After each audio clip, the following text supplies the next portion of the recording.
have like a software engineering degree. So anyway, so how did you like? So you started as a developer, and not all developers go and start a VC fund. Like, how did you go about starting like a healthcare VC fund? How do you do that? Like, how did you make that big transition? Yeah, so I'd say the first transition was from developer slash entrepreneur into VC, and I just had really good timing. I left my last like full time only tech job in 2007, and that was the year that South by Southwest happened. Like really kind of blew up, and Twitter launched. The iPhone launched that year, but also in the VC space, VC was being disrupted pretty heavily by Y Combinator, and then probably even more importantly to me, Techstars, Mhm. because Y Combinator was amazing in terms of like dropping the minimum investment to $15,000, but it was still in Silicon Valley.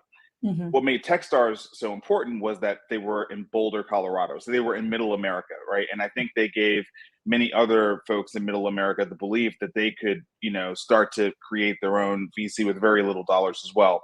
And so in Nashville, I ended up partnering with a full time VC who believed that VC was evolving, but that he needed more technology and entrepreneurship expertise at the table.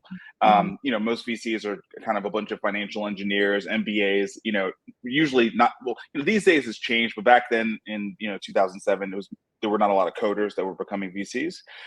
But he had a lot of vision around that. And so we started the first Techstars style accelerator in the Southeast United States. And so that was how I got into it, was through that angle. And then if you want to know healthcare, over 5 years of running the accelerator, we did all sorts of companies. But when we looked back after 5 years, the companies that clearly were the most successful were the healthcare companies.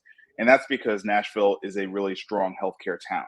So, Mhm. it's not a big tech town. It's getting better, don't get me Yeah. wrong. But we have 50 years of healthcare legacy in this town and have multiple, publicly traded companies, just so many billionaires and millionaires in this town have been made through healthcare. And so Uh-huh. we realized that if we wanted to be competitive with the best funds in the country, we needed to completely focus on the strength of our city. And so that's why we became healthcare only. That's awesome. But like, so you basically seek for a partner who had the Yeah, capital, and then you basically started the accelerator, and that was your first step in, and that was then the beginning. that was the beginning. Yes. Okay. Yes. And then how did you go about raising capital for your fund, right? I mean, raising capital is like extremely hard, and especially for a fund. I mean, obviously you had some track record and all of that, but how did you go about doing it? Because if you look at it, like just saying that exclusively investing in a particular set of founders might work against you, right? So how Sure. did you go about doing that? So so again, we started Jumpstart Foundry as a tech accelerator in 2010. Okay. I didn't start raising my fund, Jumpstart Nova, until 2020. So it Okay. was 10 years of building accelerator and pre-seed track record. So that's Mhm. one.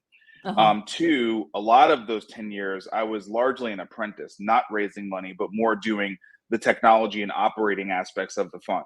So, Right. much more of an operating partner and a president than like an actual GP, and learning about how to do that underneath my partner, Yeah. Vic, who was a career venture capitalist. So Mhm. I think, there were a lot of new GPs who came on the scene 2020, 2021. And I think one of the things that just differentiated me was when I was out raising, I had this 10-year track record, Yeah. Yeah. of being an apprentice, earning my position as a partner, having exits. So that year in 2020, we had 4 exits. And you spoke about the exclusive focus of Jumpstart Nova investing only in Black founded and led healthcare companies. In Mhm. 2020, of our 4 exits that we had, 2 of the 4 exits were founded by Black people. So we even had track record for my specific focus, which proved that I could not only find Black founded and led healthcare companies, but find ones that would be viable for exit. So we just had a lot of things that worked out in our favor. But it was a 10-year overnight success to be able to be viable to raise a fund. Yeah. So did in those 10 years, did you have like a little frustration? Because it's a long time. And Marcus, like I have to say, like you were at it for like 10 years, right? And a lot of people, if they were in your shoes, they would probably lose their focus and they lose something else.